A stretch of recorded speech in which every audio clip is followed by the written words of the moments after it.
Welcome back, everybody, to another deep dive. This time, we're going to be tackling a book called Spark, Ignite Your Primal Instincts. Ooh, yeah, this is a good one. This is by Conrad Riker.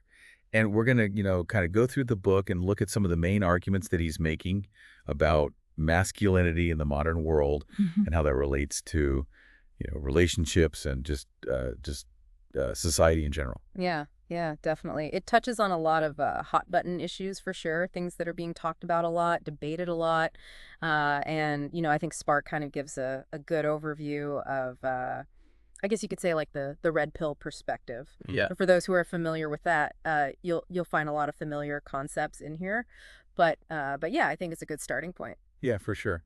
For those maybe not familiar with the whole red pill idea, it's kind of like, you take the red pill, you see how the world really works, kind of, wake up from the matrix, so to speak. Right. Questioning the narratives that we've been given. Exactly. That's a big part of it. Questioning the narratives. One of the big things that Conrad Riker does is he kind of questions the narrative about gender.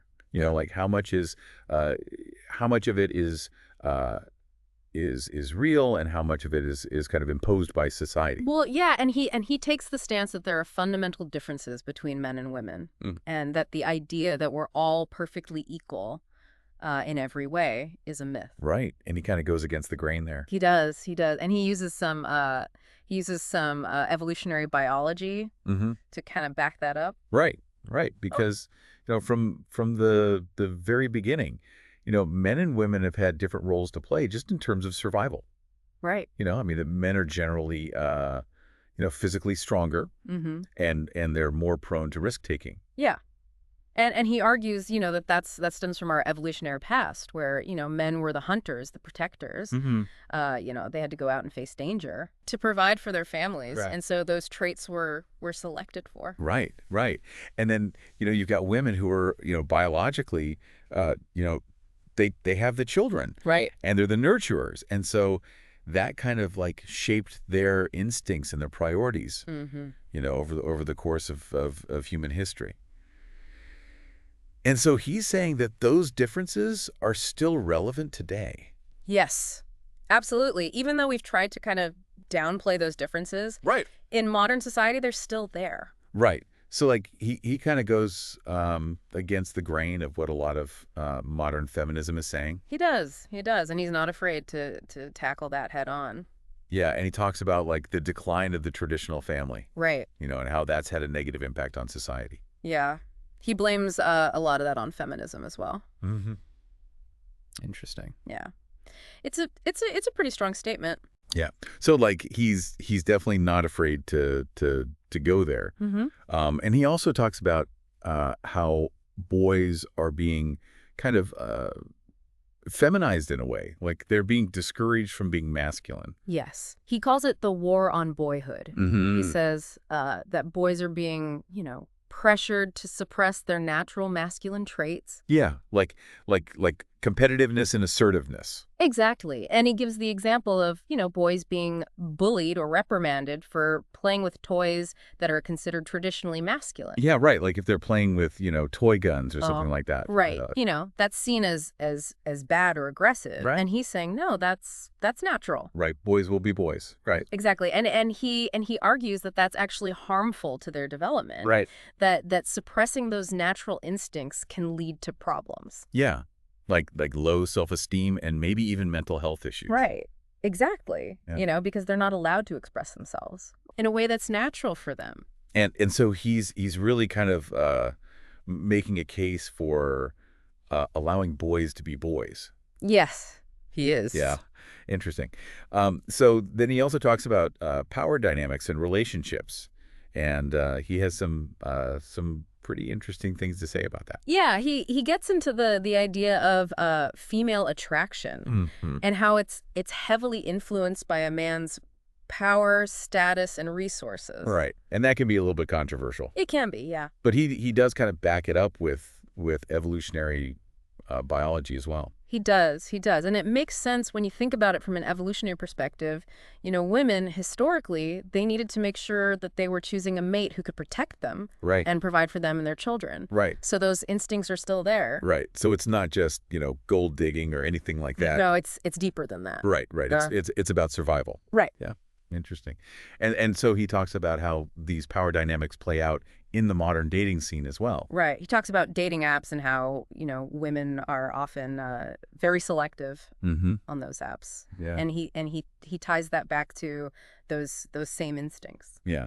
So even though the ways in which we date have changed, like the underlying reasons are still there. Exactly. Yeah.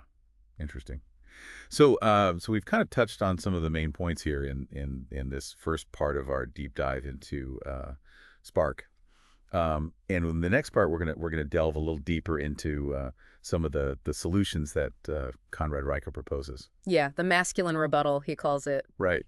How do we reclaim our masculinity in a world that's trying to submiss it? Right. So we'll get into that in the next part. Yeah. So stay tuned for that. Yeah. And we'll be right back. So this masculine rebuttal, it's pretty interesting. It's like, okay, if society is kind of pushing men down and trying to suppress masculinity, how do men push back against that? What can they do? Yeah, exactly. What's the response?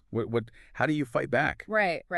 And one of the first things he talks about is physical fitness. Oh, interesting. He puts a lot of emphasis on that, like, being in shape, being strong. So it's not just about, looking good. It's about, actually being physically capable. Exactly. He talks about, pushing your physical limits, testing your endurance, proving to yourself that you can overcome challenges. It's almost like a metaphor for life in general. Like you push yourself physically, and that kind of translates into other areas of your life. Exactly. You build resilience, you build confidence. Right. And he even ties it back to evolution. Like men were the hunters, the protectors. Yeah, right. They had to be strong to survive. Right. And so he's saying, like, that's still part of, our DNA. Like we still have that instinct to be strong and to be able to protect and provide. Yeah, it's primal. Right.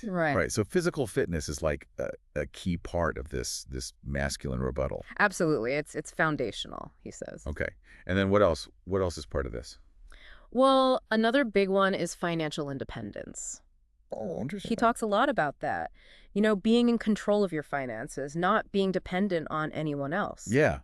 Like having your own money, your own resources. Exactly. Because when you're, financially dependent on someone else, whether it's, a boss or a spouse or the government, you're not really free. You're not really free, right? You're beholden to them. You have to answer to them. Yeah, it's like you're giving away your power in a way. Exactly. Yeah. And he sees that as a big problem for men today. Like they've lost a lot of their financial independence.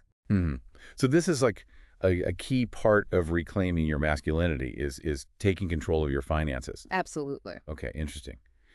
And then I know he also talks about the importance of community, right? Like having strong male friendships, male bonds. Yeah, absolutely. He dedicates a whole chapter to that, the importance of building strong male communities. Because, I think a lot of guys today, they're kind of isolated. Yeah, are they? They don't have a lot of close male friends. They're lacking that brotherhood. Yeah.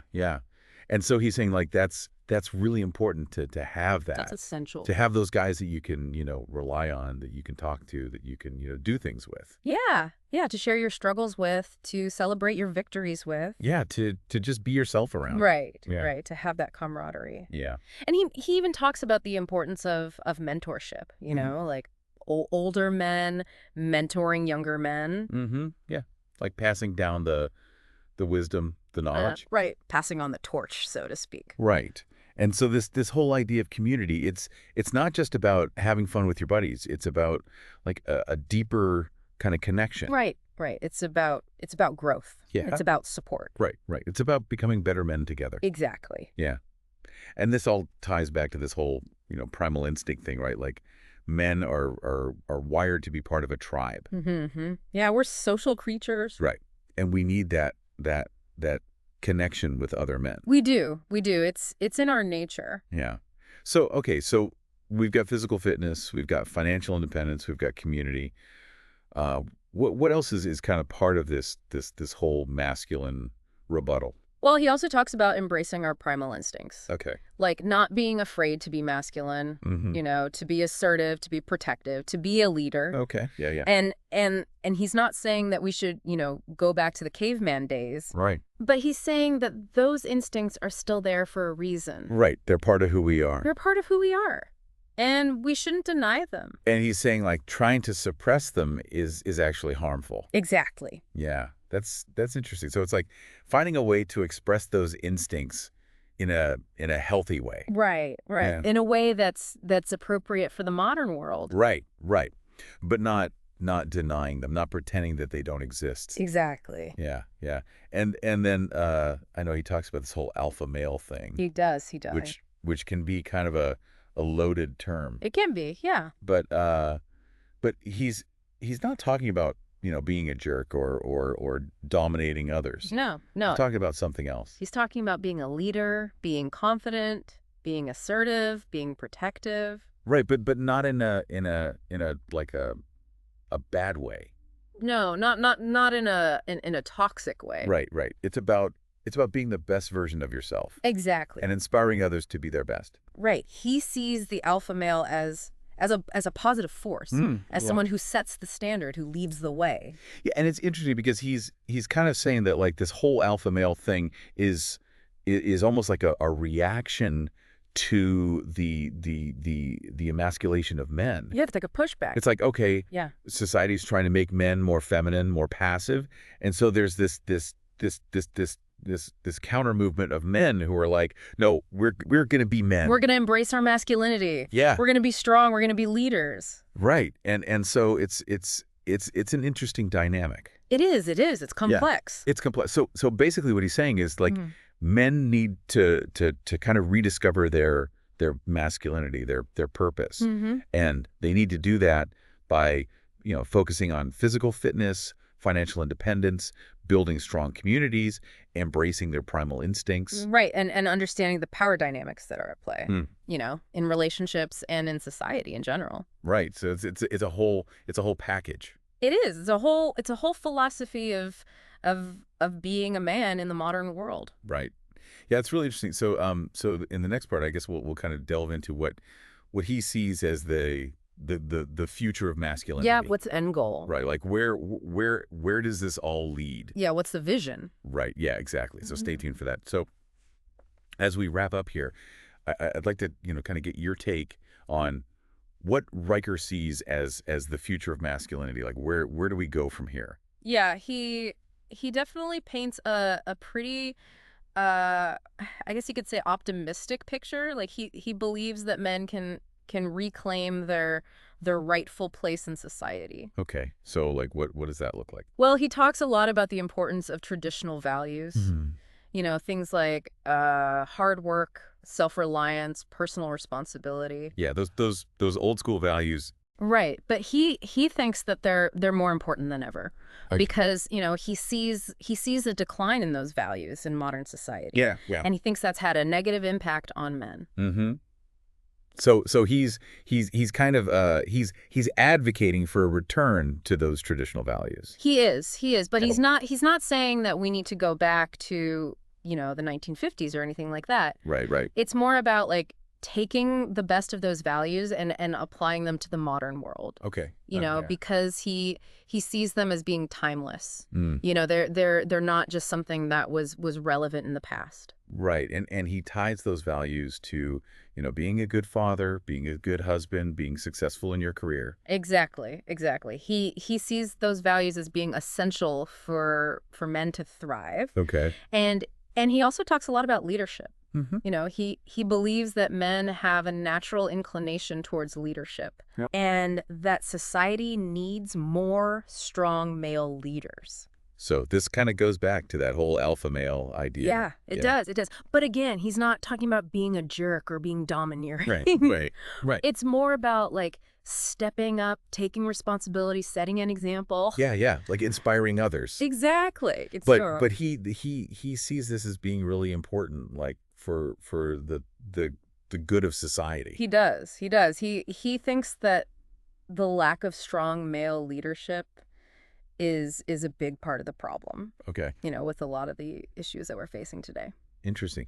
And he talks about like the need for men to build strong communities. Yeah. So this kind of ties into the brotherhood thing that we were talking about before. Right, right. Brotherhood? He sees communities as being essential for men to support each other, to learn from each other, to hold each other accountable. Right. And I guess that's where the real change happens, right? Like it's not just about reading a book or listening to a podcast. It's about actually going out and doing something. It's about taking action. Yeah, it's about, building those relationships, building those communities. Exactly, exactly. It's about putting those ideas into practice. Yeah.